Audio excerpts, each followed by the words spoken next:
Potser quan penses en cultura electrònica et venen al cap aquestes imatges. Però cultura electrònica també és això. I això. I això també. En els últims 10 anys, és a dir, en el que podríem dir dins d'aquesta escena de l'eclosió de la cultura electrònica, és evident que el disseny de les caràtules de discos ha estat una de les indústries més importants que han experimentat una revolució internament més notable, al igual que la producció de flyers. El flyer ha estat, sens dubte, el rei del disseny gràfic en els últims 10 anys i ha estat l'òrgan d'expressió de tota una generació.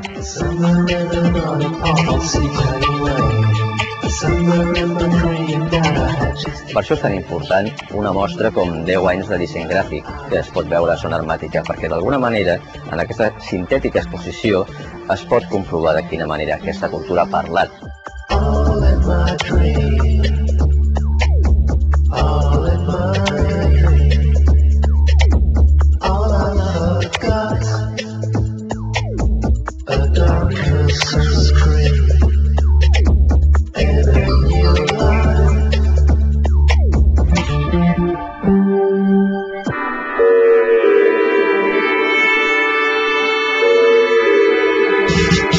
La revolució tecnològica ha afectat totes les manifestacions d'aquesta cultura.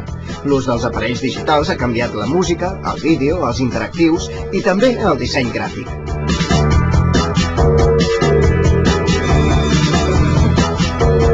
L'escàner, en l'àmbit de la imatge, fa allò que el sampler fa en l'àmbit del so, que és apropiar-se de coses, reutilitzar-les, reelaborar-les per crear una nova cosa. Aquesta voluntat de collage, que evidentment no és una cosa nova, ha estat molt present en aquests 10 últims anys de disseny gràfic. La música electrònica i l'art electrònic dels últims 10 anys no es pot entendre si no s'atén al que ha estat la seva forma d'expressió, de quina manera aquesta cultura s'ha expressat i s'ha distribuït en el seu context històric.